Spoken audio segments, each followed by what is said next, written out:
Vamos falar sobre esses dois primeiros episódios de Ahsoka, nova série Star Wars que tá no Disney Plus, e uma série que vem pra, de certa forma, me reconquistar mais uma vez, né? Porque eu realmente achei que a terceira temporada de Mandalorian, que eu cobri aqui no canal, foi um terreno misto de ideias legais, mas mal executadas, jogadas com pressa na tela por roteiros bem irregulares. Mas Ahsoka tem algumas cartas na manga que podem sinalizar que a experiência vai ser diferente dessa vez, né? Em primeiro lugar, uma presença muito mais forte do Dave Filoni como showrunner, trazendo para o live action boa parte das suas criações mais preciosas em animação, não só a Ahsoka em si, né, mas quase toda a tripulação de Star Wars Rebels, uma das melhores coisas já feitas nessa galáxia não tão mais distante, né, vamos chegar lá. E é claro que o amor que o Filoni tem por esses personagens parece estar guiando essa produção, já que dá para sentir um senso de devoção muito grande pelo que ele está retratando aqui, seja na primeira apresentação de Lothal, um dos planetas principais de Rebels, fora do formato animado, que tá belíssimo aqui, né? Existe um senso de cidade retrofuturista esperançosa que paira sobre a cidade, ou mesmo na execução dos Loth Cats, tipo uns gatos selvagens nativos desse planeta, feitos com animatrônicos pela mesma equipe que criou o Grogu no Mandaloriano. Em Star Wars, pra mim, bonecos meio travadinhos sempre ficam mais legais do que efeitos visuais de última geração. E outra coisa que mostra que o Filoni sabe o que está fazendo é no entendimento que ele tem do poder imagético de Star Wars. Essa coisa bem Akira Kurosawa de enquadrar os personagens emblemáticos em poses estáticas, né, no meio da poeira e da fumaça, com as suas capas ao vento. Mas principalmente no jeito como ele deixa as personagens principais respirarem, né, ganharem um tempo de tela que chega perto de um tom contemplativo e levemente melancólico, que faz total sentido aí com o final de Rebels, que emenda com esse começo de Ahsoka de um jeito bem direto. E eu acho que mesmo se você não viu o final de Rebels, esses primeiros dois episódios fazem um bom trabalho de relembrarem o suficiente do que aconteceu, mas deixarem algumas lacunas misteriosas que eu acho que vão ser preenchidas ao longo das semanas. Mas é claro que se você viu Rebels, já tem um apego a esses personagens e a coisa toda vai ter mais impacto, né? E pra ser sincero, eu acho justo que seja assim. Antes de entrar na análise dos episódios em si, eu preciso falar da trilha sonora, cara. Eu sou um grande fã do que o Ludwig Göransson fez com a música de Mandalorian, misturando referências tipo os faroestes do Ennio Morricone, a trilha do Rock Balboa e principalmente uma pegada mais eletrônica, meio Hans Zimmer, que eu acho que soprou um fôlego no clima de uma música de Star Wars, mas que ainda parecia habitar a mesma galáxia, né? Só que lentamente esse frescor foi perdendo um pouco de eficácia, principalmente na terceira temporada de Mandalorian, que só reaproveitou os mesmos temas de antes, né? E na série do Obi-Wan Kenobi, que tem uma trilha bem genérica e nada sutil, né? Os Inquisidores aparecem e você ouve a mesma música de vilão do mal. E agora vem Ahsoka com a música escrita pelo Kevin Kiner, que fez as trilhas de Clone Wars e de Rebels também, e o cara simplesmente volta com aquela vibe Star Wars raiz, né? Uma trilha muito mais melódica, bem mais John Williams, e que faz a gente sentir que tá vendo algo saído da trilogia clássica. E mesmo quando ele subverte isso, trazendo uma trilha punk meio revoltada para um momento específico do primeiro episódio, faz sentido porque isso tá atrelado a uma personagem, assim como no jogo Fallen Order, quando a gente ouve um rock super empolgante ali pelos ouvidos do Cal Kestis que tá escutando a música. Mas vamos lá, a partir daqui fica aquele aviso de spoilers, então assiste lá e depois volta pra cá. Bom, a série começa com a Ahsoka procurando uma espécie de mapa para encontrar o grande almirante Thrawn, um dos maiores vilões da saga, né? E o Ezra, que é um Jedi e também um dos protagonistas de Rebels, e os dois desapareceram juntos no final daquela série. Aliás, que da hora ver um textinho inicial subindo ali na tela para dar o contexto da aventura, né? Como nos filmes clássicos, muito bom. Mas, eu devo dizer, eu achei esse lance de todo mundo procurar um mapa para os personagens sumidos em algum canto da galáxia meio parecido demais com o episódio 7 da nova trilogia, O Despertar da Força, né? Que parte de uma premissa semelhante e não é que não faça sentido aqui, né? Mas, sei lá, eu acho que tem sido muito difícil para Star Wars apresentar mecanismos de avançar a trama que já não tenham sido usados anteriormente. Todo mundo tem que invadir alguma base inimiga, se disfarçar com roupa de Stormtrooper e aquelas coisas que a gente já viu várias vezes, né? A diferença nesse caso, e aí entra um ponto positivo, é que parece que a trama vai levar a gente para um território mais desconhecido. No caso, a exploração de uma galáxia totalmente nova, coisa que a gente nunca viu fora dos livros e dos quadrinhos mais underground do universo expandido, né?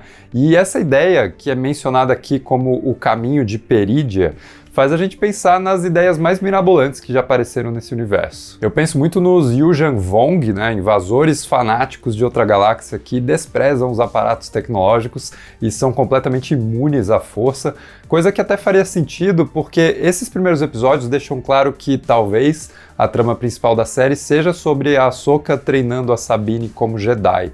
E a Sabine é uma Mandaloriana que não tem habilidades da força, até onde a gente sabe, né? Então trazer os Yuuzhan Vong como vilões faria sentido tematicamente, já que a Sabine poderia provar que ela pode ser uma Jedi mesmo sem ter a força. Se eu acho mesmo que eles fariam algo assim, eu acho que não.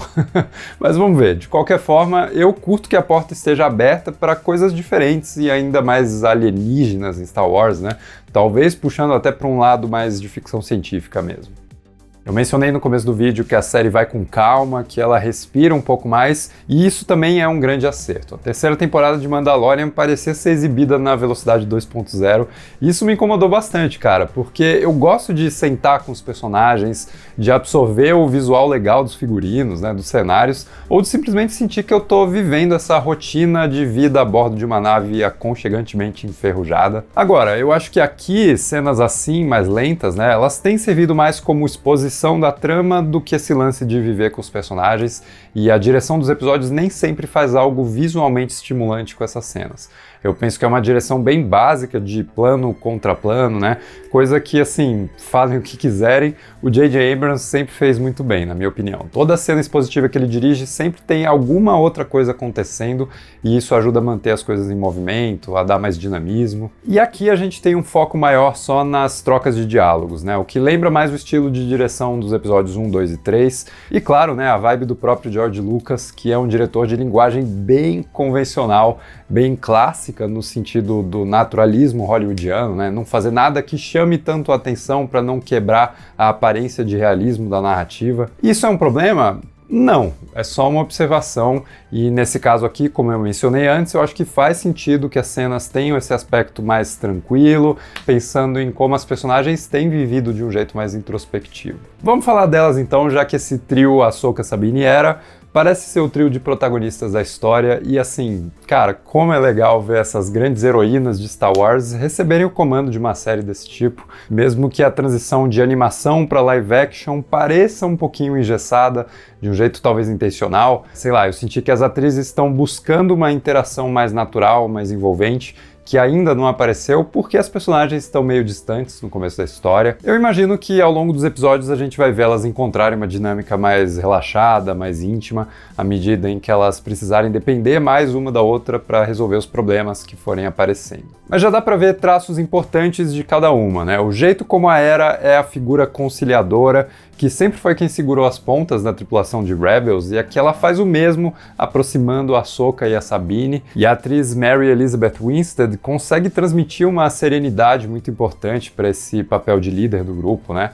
Deixando um gostinho ainda de quero mais. Ou então a Ahsoka exibindo aquela elegância e fluidez de movimentos, né? Seja resolvendo um trecho de quebra-cabeça estilo Jedi Fallen Order no começo do episódio 1, ou lutando contra uns droids assassinos não só na base da porrada, mas pensando criativamente, né? Usando os sabres para fazer aqueles buracos debaixo dos inimigos, ou ainda simplesmente se portando de um jeito enigmático que ressalta a diferença entre a Ahsoka novinha, empolgada e meio tagarela das animações, e a sua versão madura, fechada e que parece acumular diversos traumas emocionais que, mesmo sofridos, já foram resolvidos internamente, né? E palmas aí para Rosário Dawson, que pega o trabalho excepcional da atriz de voz Ashley Eckstein e transforma o que ela tinha feito em algo próprio, mas ainda assim coerente com a personagem que a gente já conhecia. Mas para mim o destaque é a atriz Natasha Liu Bordizzo como a Sabine, cara, uma das melhores personagens de Star Wars, que teve um arco super importante ao longo da série animada, né? E que a Natasha captura aqui perfeitamente. A Sabine dela é revoltada, mas não é arrogante, é confiante, mas não é cheia de si, é habilidosa, mas não é infalível, né? Ela tá num momento mais triste, mas não letárgico, sei lá, é um misto de emoções que a atriz conseguiu trazer perfeitamente e eu ouso dizer que ela vai ser o grande destaque da temporada e que a sua personagem deve ganhar um protagonismo aí bem merecido. Só vamos combinar de novo, né, que assim, o Qui-Gon Jinn deve ser o único personagem de Star Wars que tem órgãos internos, né, porque de resto, cara, qualquer um pode tomar uma sabrada na barriga e tá de pé no dia seguinte.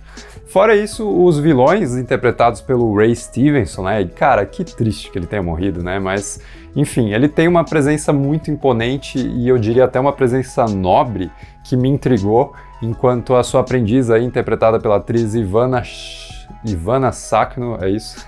Que entre nós, assim, me parece uma versão mais fácil de contratar da Florence Pugh. Ela deixa escapar alguns momentos de questionamento de ordens superiores, né, que deixam brechas interessantes pro futuro, embora, cara, eu já vou fazer a petição aqui, né, não tentem redimir a personagem. Sério, ninguém aguenta mais história de vilão de Star Wars virando bonzinho no último segundo. Finalmente, a Morgan Elsbeth, interpretada pela atriz Diana Lee Inosanto, né, famosa em filmes de artes marciais, é a grande responsável pela sugestão de uma das coisas mais legais que nunca apareceram em live action de Star Wars até agora, que são as Bruxas de Dathomir, um grupo sinistro, né, de feiticeiras cadavéricas ou sexys, dependendo do seu ponto de vista, e é muito legal que eles finalmente estejam planejando trazer essa vibe Indiana Jones e o Templo da Perdição para o Star Wars menos nichado, né, mais aberto a todo tipo de público. Mas é isso, bons primeiros episódios de Ahsoka que conseguiram capturar o espírito de Rebels e abrir espaço para conceitos novos, mesmo que apresentados de um jeito mais tradicional, pelo menos por enquanto, e que parecem respeitar a ideia revolucionária de que pra gente se importar com os personagens é preciso passar tempo com eles, né? Olha só. Então parece que dessa vez vamos com calma e eu acho que isso é ótimo. Aí vem o terceiro episódio com 30 minutos de duração e quebra minhas pernas aqui, mas enfim. No mais, queremos ver mais Chopper no futuro, cara. Amamos o Chopper, que é o droid mais ranzinza e preguiçoso da galáxia. Mas aí, o que você achou desses primeiros episódios de Ahsoka? Comenta aí embaixo pra gente continuar discutindo. Se gostou do vídeo, não esquece de deixar um like, se inscrever no canal e a gente se vê no próximo vídeo.